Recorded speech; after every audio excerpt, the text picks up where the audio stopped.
సమాజంలో బ్లైండ్నెస్ రావడానికి అంటే అంధత్వం రావడానికి రకరకాల కారణాలు ఉన్నాయి. అందులో న్యూరలాజికల్ అంటే బ్రెయిన్ ఆప్టిక్ నర్వ్కి సంబంధించి retina diseases, glaucoma diseases, cataract, uveal ట్రాక్ట్కి సంబంధించిన సమస్యల వల్ల వచ్చే బ్లైండ్నెస్ అంతా కూడా ఒక రకమైతే, ఓన్లీ నల్లగుడ్డు యొక్క సమస్యల ద్వారా వచ్చే బ్లైండ్నెస్ ఇంకొక రకం. మిగతా అన్ని సమస్యల్లో వైద్య ప్రక్రియలు, లేజర్సు, సర్జరీస్ ద్వారా ప్రజల్ని నివారించడమో లేకపోతే వాళ్ళకి ట్రీట్మెంట్ పూర్తిగా ఇవ్వడమో లేదా పార్షియల్ రికవరీ చేయడమో జరుగుతుంది. కానీ కార్నియల్ బ్లైండ్నెస్లో మాత్రం పూర్తిగా ఇది డిఫరెంట్గా, ఈ వైద్య ప్రక్రియ పూర్తిగా డిఫరెంట్గా ఉంటుంది.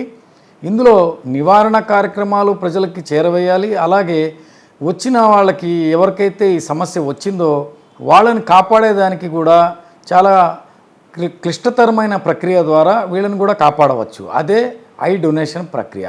సో టోటల్ కార్నియల్ బ్లైండ్నెస్ అనే ఒక జబ్బులో పేషెంట్స్ని ఇతరుల యొక్క కార్నియా ద్వారానే ట్రీట్మెంట్ ఇవ్వగలుగుతాం.